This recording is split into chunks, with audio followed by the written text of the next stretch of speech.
Welcome, everybody, to the World Livability Podcast Network. My name is Emily Gomer, and I'm a podcast engineer here.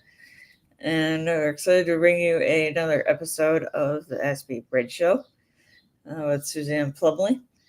We are here every Tuesday at 11 a.m. Central Time. And if anyone is interested in being a guest on the show, we'd love to have everybody be a guest. The show is about late night disasters and other things connected with that. So I'm going to bring in Suzanne to kick us off today. Great. Thank you, Emily. I love doing this with you every week. It really shows how capable we Aspies are. And I want to say, I do have a recorded show today, but before we get into that, if you can kindly hit the subscribe button and also join us on the Facebook page of the Aspie Bridge so you can learn what each week's session is all about ahead of time so you know which ones to come and really focus in on and bring a notebook too, because sometimes we might even have different little projects you can do during the course of the actual podcast. So we invite you to subscribe, come and join us at the Aspie Bridge on Facebook, and perhaps learn if you need to bring any pen or journal with you so that you can get the most out of the program. This week we're working with a recorded session because my guest, Jennifer Underwood, is unavailable right now, but I do have it ready to go, and I hope you'll stay tuned. Thank you.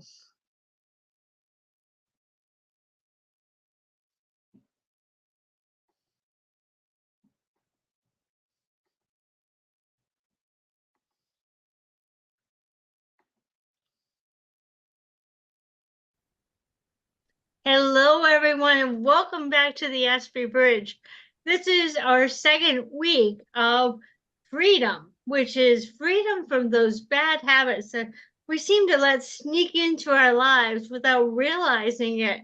Now, before I get too far, with all the awesome Aspie individuals who are out there in the world telling you what autism is all about, such as Paul Micallef out in Australia, and Sam Stein in the Netherlands, Sarah Hendricks in the UK, Temple Grandin here in the US, as well as all of the other ones who are helping you to understand that autism isn't a disability, it's a different ability. And that's what we try and help you understand, that you don't have to be stuck.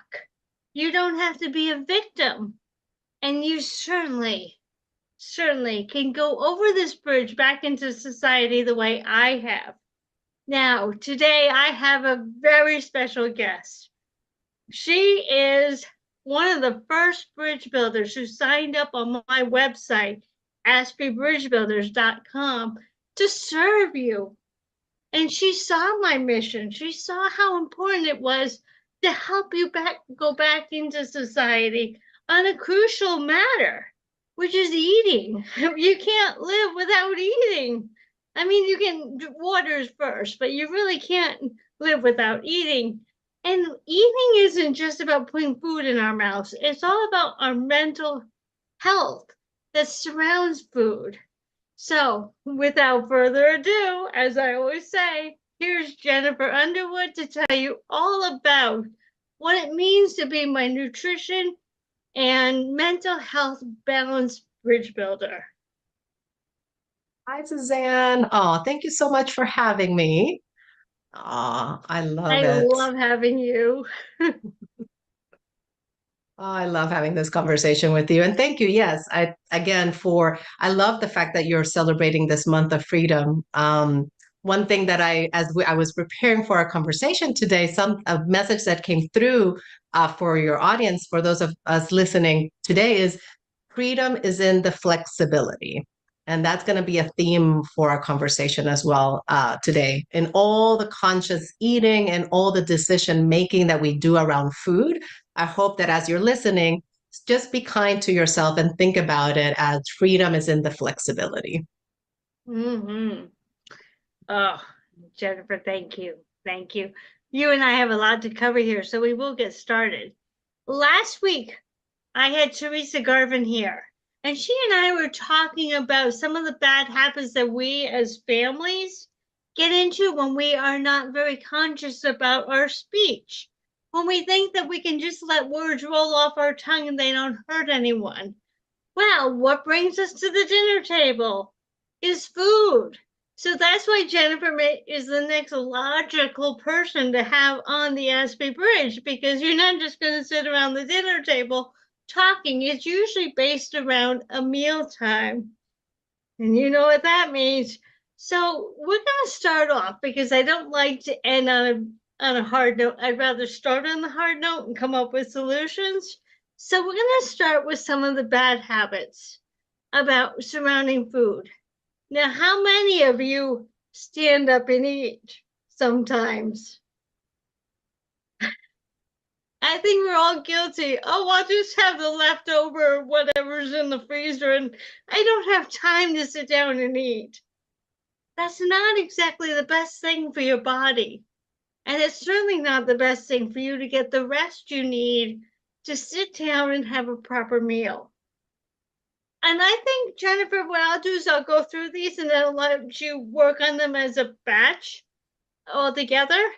The next thing is eating every meal in front of the television. I can tell you there's not a lot of conversation going on if you're in front of the television. Yeah, Friday night pizza. I get it.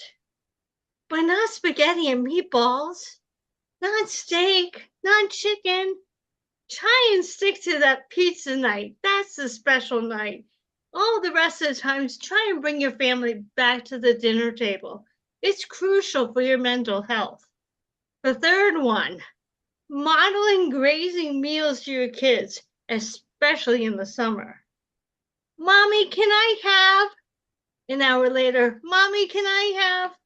An hour and a half later, Mommy, can I have? Well, when you allow yourself to graze and you're modeling that, guess what the kids are going to do? They're going to do the same thing. They really are going to do the same thing. If they see you eating some potato chips and then eating a muffin and then eating a yogurt and then eating a bag of, even if it's healthy, like a bag of nuts, if you're eating all day long and the kids are seeing that, you're not setting up a very good system for your kids. They're going to do the same thing. And you can't say no to them while saying yes to you. Remember that my story about Gandhi a couple of weeks ago? Gandhi had to stop eating sugar before he could tell the little boy to stop. So in order for you to really set a system for your kids, you have to follow it as well. The last thing, these things can get in our way sometimes. It's a bad habit to bring those to the dinner table, except if grandma or grandpa are in the hospital.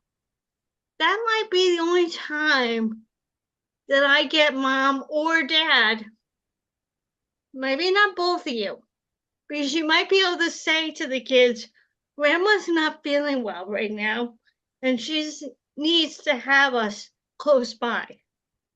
Emergencies are the only reason why one phone, not 4, not 6, and however many you have in the family, one phone for emergency. All right, Jennifer, you go for it. Okay. I love all of those examples, Suzanne. And as I was listening to you, I was thinking of my own sort of growth in this area of eating and, eating as a single woman, eating as a married woman, and now eating as a mom of one, right? So I have a daughter who's about to turn 8. And also thinking back to my childhood, how I grew up in that environment of eating, right? So as you are listening to this, see where the thoughts take you as you're listening to Suzanne, as you're listening to what we're going to share here. So standing while cooking is one of the things that I notice myself doing sometimes. Oftentimes I'll be cooking like pancakes make pancakes in the morning, I'll be making pancakes. I'll eat one before I even serve to the table. So just noticing these things and then taking a pause and seeing how could I do it differently. So absolutely, setting aside a time and a space to actually be able to sit down and just really enjoy the meal. You have just prepared this meal, or somebody has just prepared it for you, and just honoring that moment of conscious eating, of really looking at your meal and honoring that and honoring yourself, right? By having a seat and being able to enjoy your meal. In front of the TV, that one for me, once a week, I allow it, or I treat myself, right? I treat our families to once a week being in front of the TV. But it's interesting that oftentimes we even forget about it. So I definitely say that having a meal, just being aware of the people that you're celebrating a meal with, because it's more than just eating and putting food in your body. It's like you were saying, it's sharing a conversation, sharing just your presence with each other, right? So it's a way to commune. Coming around food is a way to commune. Grazing. This was really interesting because there are a couple of philosophies that I have around eating, how many meals a day you should eat. So traditionally, you'll have breakfast, lunch, dinner, or supper, depending what part of the country you are. Some people call it supper. In Ohio, we call it supper. However, if you're being conscious about how you want to feel throughout the day and you don't want to feel hungry, there are moments throughout the day that you can have a snack. Now, the key to make this easy is to pre-decide those snacks with yourself, with your partner, with your family, and say, these are the times we're going to have our snacks, and be creative in choosing what those snacks are. Because what you want to be aware of is that otherwise what's on the other side of that is emotional eating. And some of us may be familiar with that. We may recognize it in ourselves, and that can start at a very young age. So notice what is happening when your child is asking for that snack, for this thing. Are they bored? Did they just have something taken away from them? So notice the environment and what it is that they're asking for.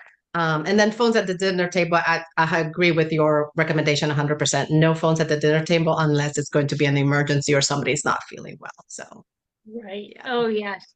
Now, I wanted to add, there are some families that are highly spiritual, and I think that's wonderful. Saying a blessing can sometimes bring all sorts of wonderful surprises to you. But you don't have to sit and pray in front of your meal if that's not of your choosing. However, taking the time to enjoy the bite, savoring the flavors versus shoveling it in. I want you to enjoy the food. It's nourishment. It's not something to get you going for the next activity you're going to, which we're going to talk about further in. But really consciously eat your foods, taste it. If you can have that nice juicy steak, enjoy the flavor of it. And everything, don't just shovel it in. That's a big thing for me. There are some people that eat at different speeds. As long as they're not shoveling it in, they're eating consciously. Now that we've gotten all that hard stuff out of the way, let's go on to the creating conscious eating patterns. Making sure to cook meals versus processed meals. How many of you might get the hamburger helper for a quick fix? Or the macaroni and cheese? Or the frozen pizza? Or even a frozen dinner? Now, they're okay when you're on a busy schedule. But really, you want to try and fit in some more nutritious meals. And Jennifer's going to tell you that very shortly. Where you eat your dinner, that's a big one for me. Outside the picnic table, inside of the dinner table, in the dining room, depending on which company you have. Very conscious about where you're eating. Creating the defined schedules, as Jennifer was saying. Breakfast snack, mid-morning snack. I like to have sort of like a little bag of nuts. Lunch, and then I like to have perhaps, if it's hot, maybe a little ice cream versus later at night. or a piece of string cheese if you're getting a little closer to dinner, and then your dinner. Try, as Jennifer said, to set up your times with your kids. Oh, I said we weren't going to have a snack till 10:30 this morning. You had a good breakfast. Go find something to do. That boredom plays a big role in it, doesn't it, Jennifer? Yes. Mm-hmm. And then how many of you have heard about the new phone jails where your family is like, I mean, you're not fooling anyone when you put the phone under the table. Everybody can tell you when you're. So maybe a phone jail might be necessary for you. All right, Jennifer, it's all yours. Go for it. Yeah, no, I would just say, just to add to what you're sharing here, one of the things that I've noticed for myself with my family, and as well as when I help clients or help friends through this process. So there's two things that are very important to recognize. One of them is if any of this feels overwhelming, if any of it feels, oh my gosh, I have to change everything or I'm doing it all wrong, know that the answer to that is no. It's not that you're doing it all wrong or that you have to change everything. Choose one of the things that we shared today and say, you know what, that's the one thing I want to focus on this week.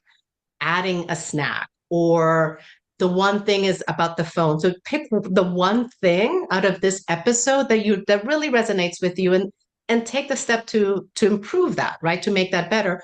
And invite your son or your daughter or your husband. And it's not, and it's at any age. My daughter's 7 right now, but you could have adult children that are coming to share a meal as well, right? And so it's all about just seeing what is in your awareness.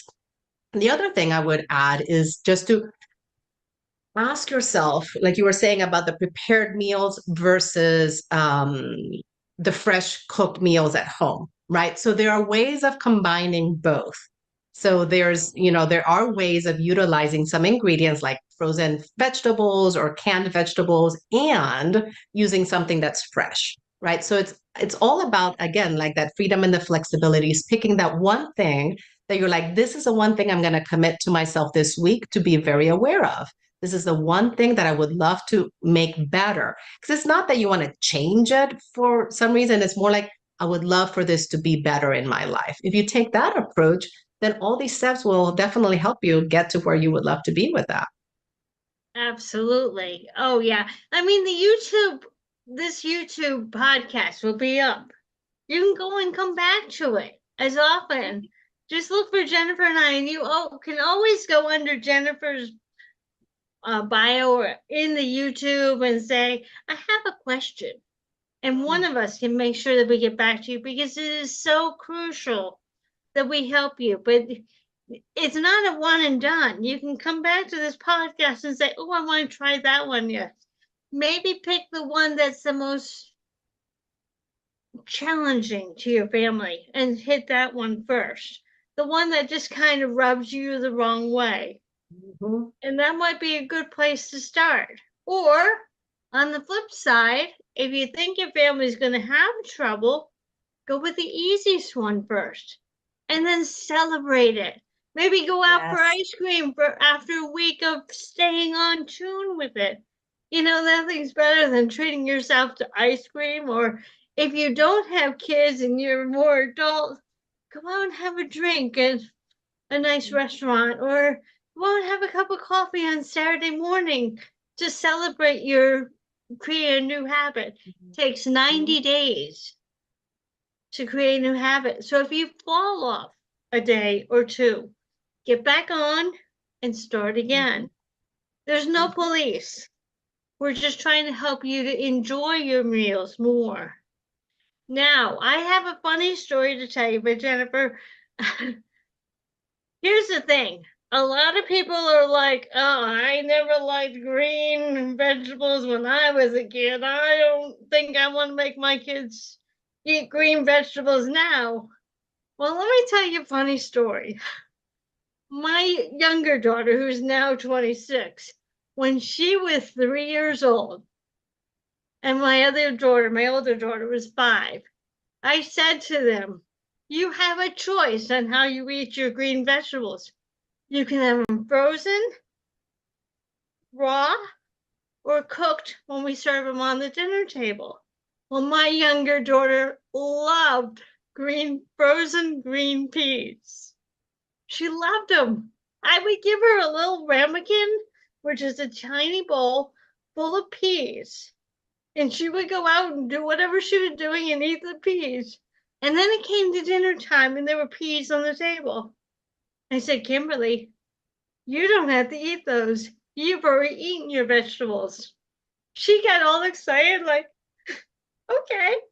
And my girls never gave me trouble about any vegetables because I always offered them the choice, frozen, fresh, or canned.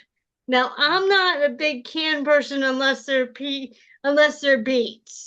That's my thing. I love beets, and I don't mind baked beans either. But for the most part, I want mine fresh.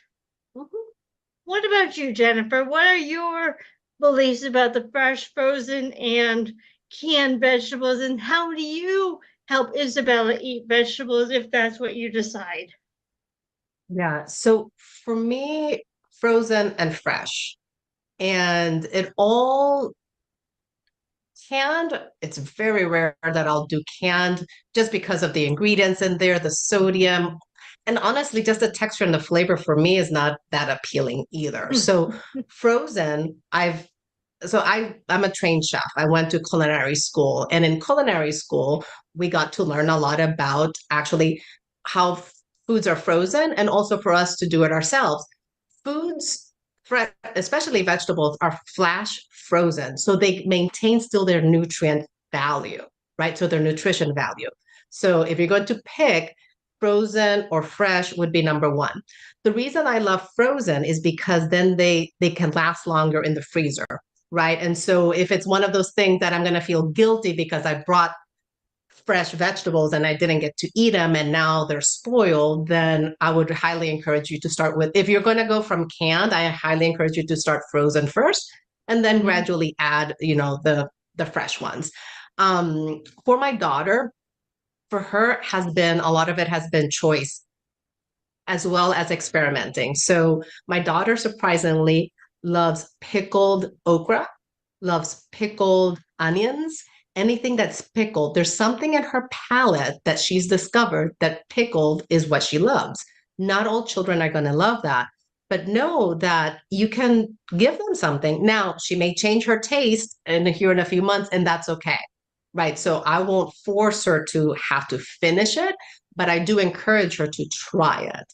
And you can tell, how they like the texture or the flavor. And the other thing is I allow her to, I don't want to say that she's playing with her food, but I do allow her to experience her food. She'll take okra and she likes to peel it, eat the seeds, and then eats the outside. That's perfectly fine. I'm not making her to be all proper when she's just 7 or 8 years old.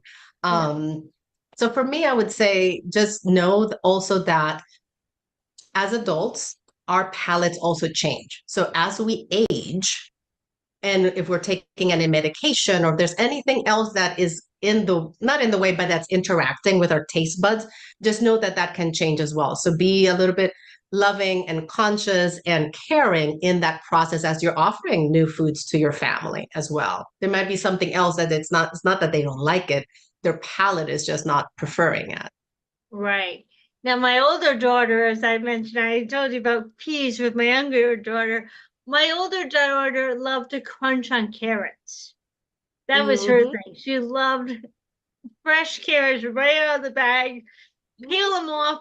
I'm a cucumber person, which I kind of like when you said that about Isabella being pickled. I'm the pickled person too. Pickled beets, cucumbers with Italian dressing. All of these actually make some wonderful snacks for your kids so that they're not going. I happen to bring out my potato chips just to show you I had them ready. A lot of kids will gravitate to potato chips, but if you have those carrots all ready to go, those cucumber slices ready, the little container of peas. Try and think ahead. We're about to have dinner. I don't want them to eat a whole bag of Doritos, whatever.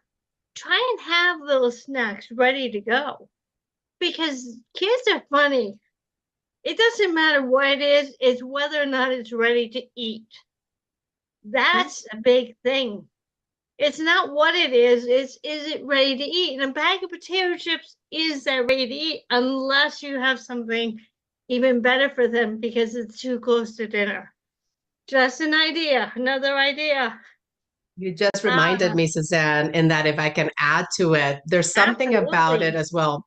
A friend of mine who had this idea to do a healthy version of Lunchables. So you know those Lunchables that come in those kits and the crackers and the processed cheese and so forth. So in her research, in her asking young kids, middle school, high school, like, what is it about Lunchables that you like? It wasn't what was in the container. It was the experience of putting it together. It was the experience of actually seeing all the different things and putting it together. So I invite the listeners to experiment with that. Like if you have 3 different fruits or 3 different vegetables, cutting them in circles, cutting them straight in or diagonals, just changing up the shape a little bit to make it interesting. And even as for adults too, it's not just for the kids, make it fun.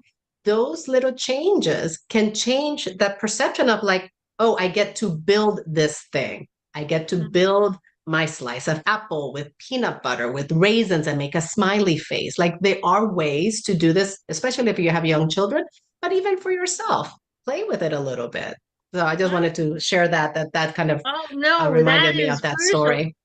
That's what I love about this podcast is that when we're having conversations, when I'm having conversation with all my guests, I never know the extra. I come up with a list of notes just to keep us on board, but you know, flexibility. Remember what Jennifer said, flexibility. You never know what's going to come out. Some of the best things have come out of a podcast that I wasn't even planning on because it takes more than one of you to come up with some great ideas. And in our organization, that's called a mastermind.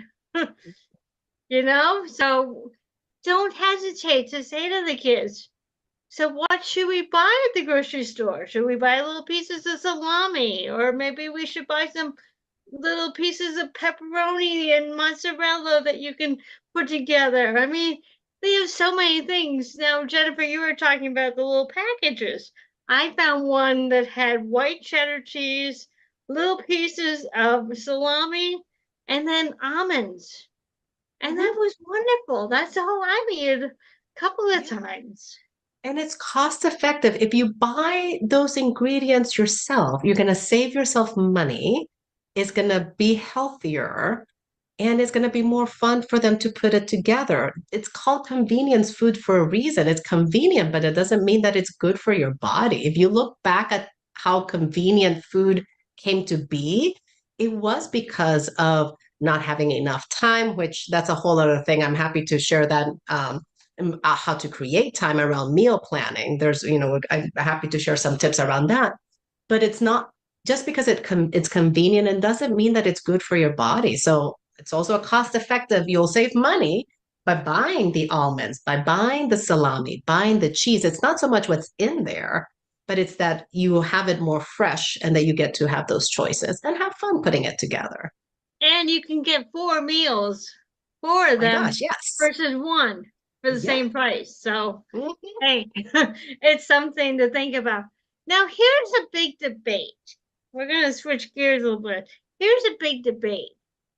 And I wanted to bring this up at this time because I think it can cause a lot of issues with the 13 to 16-year-old girls, but sometimes boys, is the anorexia and the mentality that goes around either being forced to keep your kids at the table until that plate is empty, or do you really kind of consciously watch them and see how they're eating their meals? I'm not a big proponent on telling my girls that they have to make sure every speck is off their plate, because I don't want my girls to feel like they're going to be judged or anything. I mean, can you go a little bit more on that? This is your specialty. How do we help families understand the difference of making sure that plate is empty versus giving it a valiant effort to Right. eat what the child is hungry to eat and not pushing them overboard to eat too much? Yeah. This is where I would start. I would, depending on the age of the child, oftentimes as parents, we tend to serve our children's plate, right? We tend to put the potatoes, the meat, the vegetables. We tend to be the ones who are predetermining the size of what should be on the plate. So I would start there is just having your child serve themselves what they would love. And if it's more chicken than the vegetables, that's okay. Just observe over time and notice if there's a pattern. So I would say invite your child to be able to be the one to serve themselves first. I completely agree with you. I'm of the philosophy of trying different things, but I'm not going to force them to eat the whole plate. They might be feeling sick that day. It could be something else that's coming up for them. So giving them the choice, because otherwise you're creating a habit, right? If not, you're creating a habit of like, and of I have to eat everything. And one thing I would caution is please don't guilt your children into like, well, there's places in the world that don't have something to eat. This is, if that's the lesson you want to teach, I would teach it somewhere else. I wouldn't teach it that, around having that meal. So I would say your tip is really good. Just notice how they're eating, what they're eating, and allowing them to also share. Like maybe they're just not feeling for that one thing, and say, okay, if this isn't what you want, you can have another fruit or vegetable. And also balancing out with drinking water. So you want to Mm. balance what you're eating as well with what you're drinking, and not the sodas and all the ice, all the sugary things, but drinking water and helping that with the digestion as well. Um, Trying to see if there's something else with my daughter. So she she loves to say, she goes, I'm gonna do 3 bites or 5 bites or 10 bites. And that's fine. You know, it can work for a while, have them learning their counting and taking the bites. You want them to be owners of that, right? And sometimes it's that she just wants to go play with her friend, or eating is in the way of something else. Oftentimes that's what also something that it could be. Yeah. Absolutely. What is your take on milk? A lot of families are like cow's milk versus almond milk versus other beverages. I know we just talked about the sodas, and I like Yeah. the idea of the waters. I've been trying to drink more water with mine too. But what is your feeling about kids with real cow's milk? Over That one, I leave it up to the family to decide. So in my family, my daughter used to really love cow's milk, whole milk, and that's fine. Over the last couple of years, she just hasn't really been, that her just doesn't quite care for it. She actually will eat cereal without the milk. I should rather do that now. Um, the almond milks and the nut milks, the pea shoot milks, I've tried those oat milks. You just want to be mindful that even though they may be healthier for you, possibly, the flavor is not the same. So the sugar content in some of them can be higher, and that's why they may taste better. So anything that you're looking, I would just take a look at it wholly, not just because it's cow's milk versus almond milk. Take a look at the sugar content there as well. Um, that one for me, I leave it up to families. Now, there's lots of places in the world that they never, ever, ever consume cow's milk, right? There's some cultures that just won't do that. But if your family does, I would just say try to get the healthier version of it. If, sugar content is what I'm more concerned with than it. It can also be very filling, but it can also be very soothing. So as a little girl, one of my fondest memories was having a glass of milk with a little bit of vanilla and just a little half teaspoon of sugar. My dad would swirl it. But I don't know if it was so much the the milk and the vanilla, but I think it was more the moment with him that if I think back, really, that's really what was more that I have more of a fond memory was that experience with him versus the actual glass of milk. That brings up a memory for me too. I used to pack my younger daughter with a really cold pack. And for some reason, I'm not sure exactly why, the schools would give coffee milk. Now, if you know the state of Rhode Island, the state of Rhode Island is very big for their coffee milks and their coffee ice creams and their cabinets and something. And I was just very much, I loved coffee milk, but I'm not as much of a regular milk person. So there again, I mean, have some fun if that's important. Now there are some foods where I have to have a glass of milk, like sweet Italian sausage is something where milk goes naturally with it, but everybody is different. And then milk can also go into your macaroni and cheese and some of your other items as well. If you find that milk is important for your kids to have, try putting it into a recipe instead of making them drink it. Yes. Just an idea. All right, let's move along because I want to make sure we get through this. One pot recipe. Oh, Jennifer has a story about this, and I can't wait for her to tell you. So one pot recipes. So for me, I would say that I personally do love one pot recipes. Now, the thing is here is that you have to be conscious and aware, like, are you doing the one pot recipes because you just want to save on time and it's got everything in it? Or is it, one of those things where, is it that I don't want to dirty so many dishes? So one pot recipes for me, I find that they can be very, very valuable. It's very easy as well to do them in a slow cooker or in the pressure cooker or just put it all in there at once. Again, just having it to be all balanced. I would say that one for me. Now, remind me the story because I'm not quite remembering the story. Remind me of the story about the one pot recipe that I may have shared with you. Yeah, well, the story I have is that we Aspies, we get very tired when we're trying to make meals. And so coming up with a recipe that requires a big saucepan and a frying pan and a sheet for the oven. And I mean, we practically fall asleep in our place because we're so tired of making dinner that we don't want to eat it. So I think you had an experience with one of my ladies already where that was a suggestion to her. So this is where I would start with this. So I thank you for reminding me of that. So this is where I would start. Whenever you're going to change anything in the way that you're going to cook, these are the 4 questions that I ask anybody, right? So listen to this part for all you listeners. The first question I ask. Let me just put it quickly. Could you write it out and put it into our chat on our Aspie page because this here we go. help them remember. But go ahead. I just wanted to ask you if you would write those out, the questions out. Go ahead. Yes. So here's how I get started. This is how we got to the one pot solution is I thank you for that. So the first question is, what is a food you love? Right. So when we start asking ourselves, what is a food I love? Anything is possible. It can be pizza, it can be mac and cheese, it can be spaghetti. It doesn't really matter, but it's a starting point for you. So what is something that I love? Some people always say, well, I love hamburgers. I love whatever it is. So that's where we start. What is a food you love?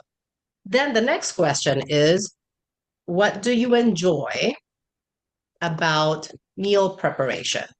Right? Because to be able to eat consciously and eat well, there has to be some thought process to the meal prep, right? So what do you enjoy about meal prep? And it is fair to say nothing at all, or I am tired. So that's one of our listeners, one of our clients here in Suzanne's program. That was her story. Lady is in her 70s and she came and asked for some support. And she said, Jennifer, I'm just tired of thinking. I'm just tired of making the decisions. So as soon as she said that, this was my next question. Which of these sound more like how you feel. Now, notice my question. We want to know how we're feeling about the idea of preparing a meal, right? How do you feel about meal planning? So I'm just going to type this in here really quickly. So here it is. So it's a multiple choice question, right? So A would be deciding what recipes to make feel exhausting. So that decision fatigue, you just don't want to make the decision anymore. B, cooking takes too long. So earlier I talked to you about time, right? If it feels that the cooking process takes too long, there are ways that I can support you and help you making it quick, easy, and delicious. So for anybody who's interested after this podcast, send Suzanne a message and let's connect because there are some easy ways to cut down on time here. Cleaning up sucks. Like just it's too much of a mess. I'd rather just do takeout because I don't even want to deal with the mess. So noticing which one of those is you right now, right? For our particular client that we're talking about, Marilyn, she honestly said, Jennifer, I'm just tired of making the decision. Just tell me what to do and I'll do it, right? So now Marilyn made a decision to ask for support. Marilyn was also open to ideas. And that's how we got started. Just in 2 days of working together, Marilyn went from saying, I'm just so tired of this to actually, quote, said one message to me a couple of days into us working together. She said, I'm looking forward to dinner and all prep is done now. All I have to do is heat it up. It smelled so good cooking too. Like celebrate that. Isn't that beautiful?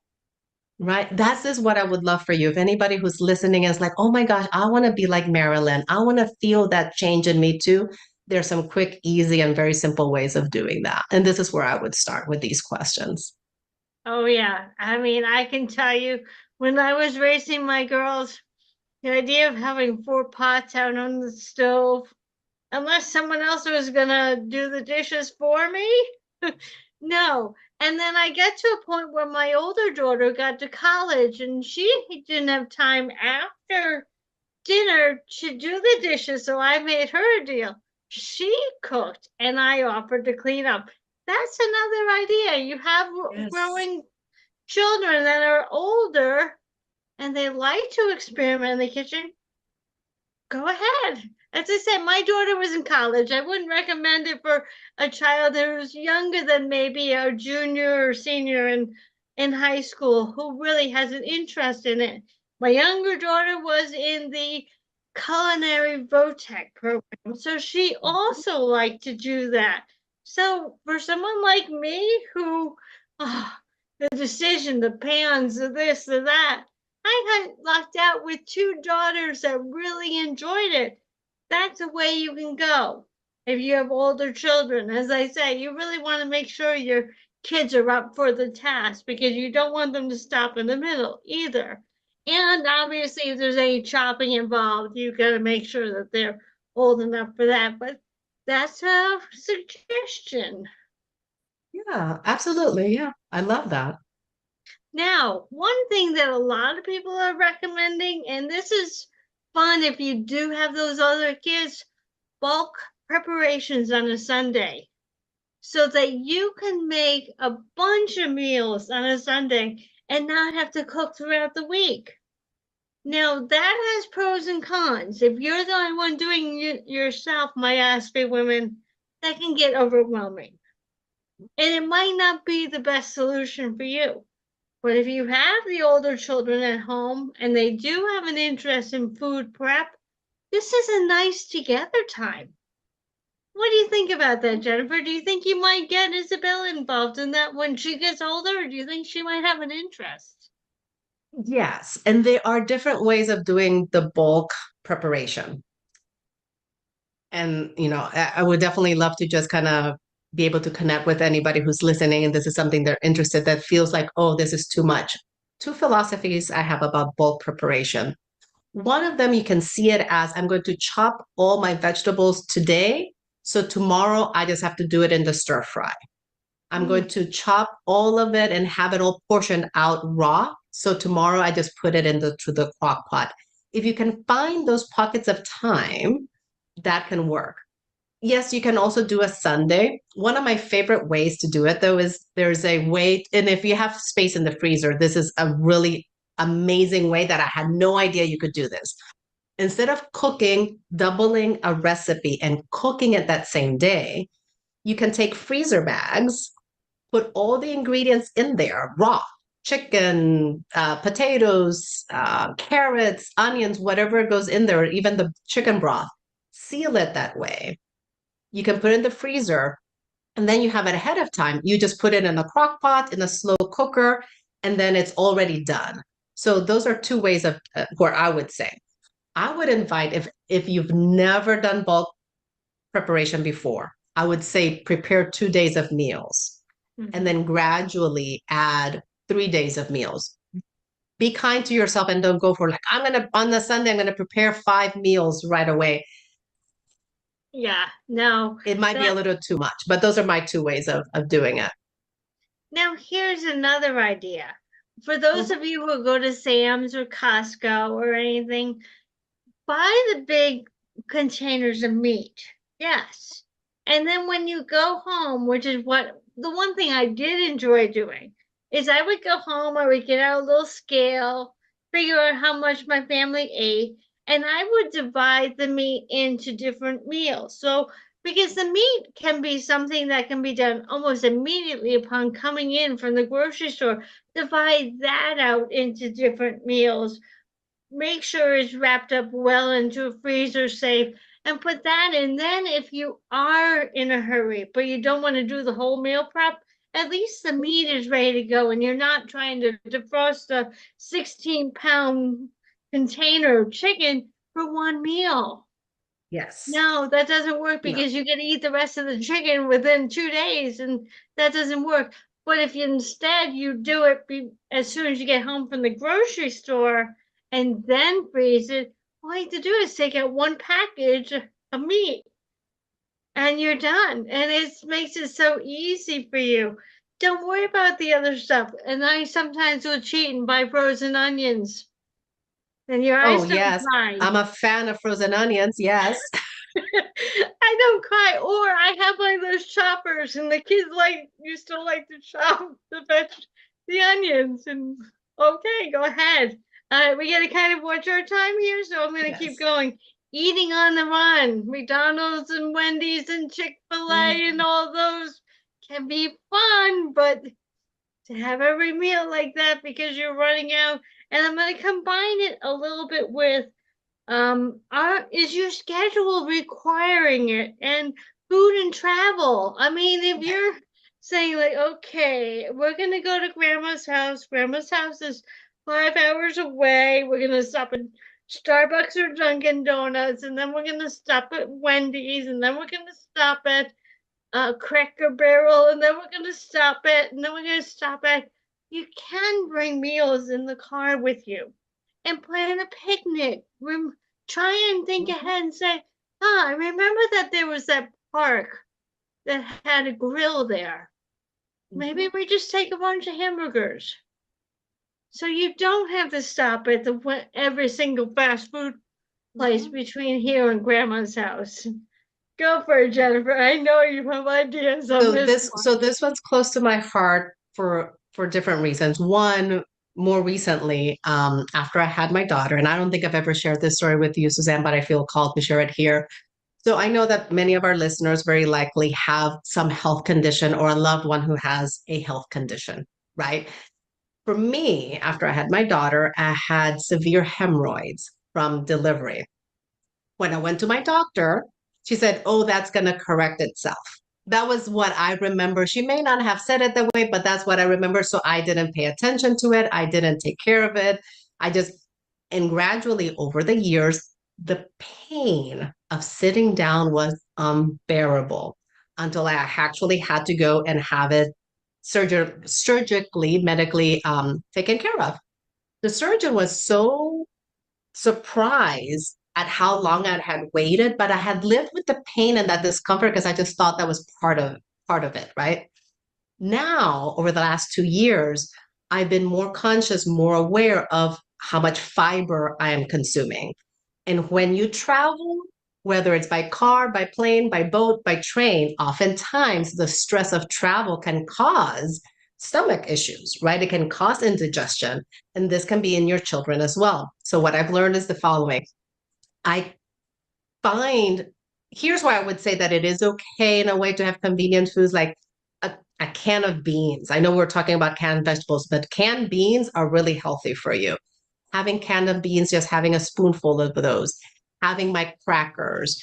Cheese, I'm a little bit cautious about just because of diet, because of the milk for myself. But I love my body enough to take the time to pre-plan some of my meals when I'm traveling, whether it's the car or whether it's going to be a flight or at a hotel. There are ways that you can decide for yourself because you love yourself so much. You're going to say, I'm going to choose these foods that are going to be good for me. Fruits are fantastic in fiber as well in many of our vegetables. So again, cost saving, much better nutrition, and just be kinder to your body this way. For me, that's something that I have become way more aware and are more compassionate for any of you who may be suffering from any gut or health issue around food and consumption. Oh, yeah. And sometimes the kids, let's face it, moms and dads, you sometimes have the soccer practice after the ballet lessons, after the sports and activities, after school activities can wreak havoc on your dinner time schedule. And you really want to be very cautious to have those prep meals ready to go. Now, my girls would tease me and say, Mom, we've had burritos too often. And I'm like, yep, you're right. For me, it was an easy staple to throw hamburger into the saucepan, drain off all the oil. I did buy 93% hamburger, but still, and then throw the barbecue sauce in there and then put it onto a tortilla and say, all right, we're off to softball. And the girls would even remind me and say, Mom, we're tired of that. I get it. I get it. I get it. I get it. But most kids will put just about anything in our tortilla. So if you're having a hard time at the beginning, if they're not at the stage where our kids got to, Isabella would put anything in our tortilla. If I just serve it on the plate, she usually does eat it. She's been fantastic in terms of eating what we eat. But if I put a tortilla, she'll layer that in and loves it. The other snack that she really loves that I invite you to look at if you're open to it is seaweed. Those little packets of seaweed. Those are good. Loves them. She really, really enjoys them. So just give them some choices as well. Sliced oranges. A lot of soccer games are always asking moms and dads to bring oranges. Don't forget to leave your own kids a little baggie of their own oranges. You know, these are ways to keep smart and give your kids, make sure your kids have plenty. I mean, but give them their own little special bag and say, you're special. These are yours. But this is for the whole team. Your kids feel special and they're not trying to fight over the oranges. Not the kids fight, but they get all excited. So if your kids have their own bags, now you're making sure that your kids are taken care of. All right. So we talked about that. The last thing that I want to talk about before we finish this up is couponing. Now, I have noticed that when my girls were little, I could buy 30 cents off of this and 50 cents off of that and $1 maybe off of something else. But I've been finding that couponing is becoming a little bit more strategizing with getting you to buy more food than you really need. More food that you should be putting into your refrigerator and freezer that's going to spoil before. My classic case is, how many boxes of Frosted Flakes do you really need? How many boxes of Cheerios are your kids going to eat in 2 weeks? You got to be careful with the couponing. Toilet paper might be a different story unless you have to buy the 24-pack. Just saying. What is your take on couponing, Jennifer, when it comes to people buying more than they need? Now, one thing I'm going to say before I do this is if you do go for the buy one, get one, or buy two, get one, think about putting it into the food pantry.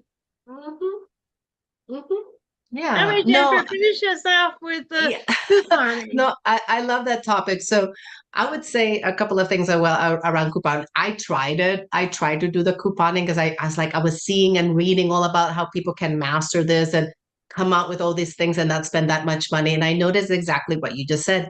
I was buying items that I typically wouldn't buy. I was spending to save. And it's so I think couponing had its time, and I think it can be a money saver in some way, but if you're utilizing for things that you already would be buying anyway. So I would caution around that. What I would say that, in terms of a message for everybody would be, again, from everything that we have just shared, if there's one idea, one thing that you're willing to say yes to, one thing that you're willing to improve or make better, start there. One of my favorite ones that you shared in our conversation today, Suzanne, is buying the meat in the bulk, like the chicken or the ground beef, and then portioning it out and freezing it in portions. That is going to change everything. If you don't do that already, that is one of the first steps I would definitely start with. Yeah, I mean, Walmart sells the little scales, and let's just say for a family of four and you have two little kids, you only need 3 pounds. Maybe if you have high school kids, maybe you figure out a little bit more for your family, but try and get an idea. But I love that. That didn't bother me at all to portion out, because then the night before I just pulled the meat out and put it into the refrigerator, and that part was done. Yes. That part was done. I love it. That part was done. So, Jennifer, I'm not surprised. I'm not surprised. But it has been such a joy having you at my Aspie Bridge. And I know you'll continue to serve other women. And ladies, if you're looking for that break on preparing food, Jennifer is the one to come. If you go on to aspiebridgebuilders.com, you'll see that Jennifer and Marilyn's picture is already there showing you a success story. If you would ask Marilyn, she'll tell you that her whole concept of dinner time has become so relaxed. And that's the idea, is not to make life harder for us, to make it easier for us. You don't have to be a gourmet chef. We have enough to work with as Aspie women. A little bit of moderation throughout your life, not crazy. Now, if you enjoy food, different story altogether. Different story. You got to go with what gives you energy versus what depletes you, and know yourself. Know thyself is important. If you're not into being a culinary chef or baker, don't force yourself. That's the biggest lesson I can give, is don't force yourself. There are people on this bridge, all of my guests, who are here to help you make life a moderate and fun activity, not a gruesome day by day struggle. So, Yes. Jennifer, I want to say thank you very much. Ladies, next week we're talking about money habits and how bad money habits can creep in. And going on the food concept, DoorDash might be on that list. Just saying. But Jane Fairchild will be here next week, and she and I are going to talk about emotional side of money. And that's a big one. That's a program I actually teach in Fuller Bloom. So if you're really having a twixt with your significant other about who should pay for what and how much should you each pay for, you really want to come next week to learn all about the emotional side of money and how to divvy up what's fair, not what's equal. That's the key. So come back next week and learn all about that with Jane and I. And for now, Jennifer, I hope you have a wonderful night. And ladies, come back next week for the Aspie Bridge Show.